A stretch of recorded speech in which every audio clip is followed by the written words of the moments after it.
Hello, আসসালামু আলাইকুম। আশা করি সবাই ভালো আছেন। আল্লাহর রহমতে আমিও ভালো আছি। আমি এখনো সোয়েটার পরে রয়েছি। এখন ভিডিওটা বানাইতে আছি আমি 10টা 22-এ। তো সোয়েটারটা এখন আমি পরে আছি। আসলে আমার মানে টাইসের রুম অনেক ঠান্ডা লাগে আর রুমটা আমার স্থানে। তো অনেকে আমারে অনেক সুন্দর সুন্দর কমেন্ট করে যে আমি রান্নাঘরে থাকা ভিডিও করি দেখে অনেকে আমারে কমেন্ট করতেছে যে আপু তুমি তো রান্নাঘরে থাকা কি যে ভিডিও বানাও, তুমি কি রান্না করো না অন্য কেউ রান্না করে নাকি তুমি এমনি রান্না করে গিয়ে ভিডিও করো? না ভাইয়েরা, ভাইয়ারা আমি রান্না করি। আসলে আমার একটা সময় গেছে আমি রান্না করতে পারি নাই। রান্না করার লেগে আমি অনেক কথা শুনছি, মানে কোনো কাজ আমি পারি নাই।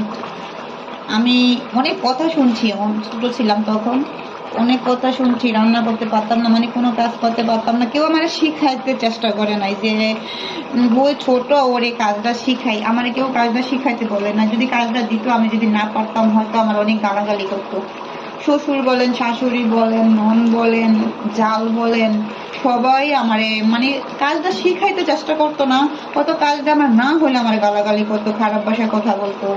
তো আমার অনেকটা বছর মানে অনেকটা 12, তখন আমার বয়স 12 কি 13, 13ই মনে হয় চলবো তখন। তখন থেকে মনে করেন আমার অনেকটা বছর আমার একটা মরুভূমির মধ্যে কাটছে। আমি এরকম ছিলাম না, আমি একটা একদম কি ছিলাম।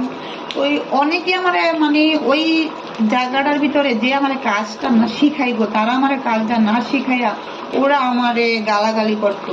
কাজটা দিত, কাজটা যদি না পারতাম আমার গালাগালি করতো। এরকমও সময় গেছে আমার হাতে গুড়ি যে চাউলের ফাঁকি গুঁড়া করতে করতে আমার হাতে ঠসা পড়তো।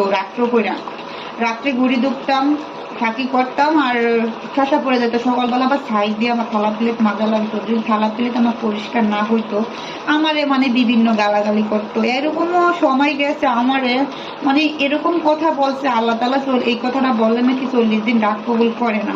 তো এখন আল্লাহ রহমত আপনাকে দোয়া ভালোবাসা আমি যে রান্নাগুলো করতে পারি এবং কি যে কাজগুলো আমি করতে পারি এগুলো মানে মানুষ অবাক যে আমি এত কাজ করতে পারি বা আমি সারাদিনই রান্না করতে পারবো, সারাদিনই কাজ করতে পারবো। তো ওই সবাই দোয়া করবেন আল্লাহ তাআলা আমার ওই একটা সময় যেরকম মরুভূমির মধ্যে কাটছে এরকম মরুভূমি যাতে মানুষের কখনো ওই পরিস্থিতি যাতে মানুষের কখনো না হয়। তো আল্লাহ তাআলা অনেক ভালো রাখছে। হয়তো 2 বেলা 1 বেলা খাবার কম খাই তবু আল্লাহ তাআলা ভালো রাখছে। সিরা একটা বছরে কাপড় চোপড় পরি তবু আল্লাহ তাআলা আমার অনেক ভালো রাখছে। ওই জিনিস ওইখানে স্থানটা আমার একটা মরুভূমি ছিল। তা আমি একমাত্র আমি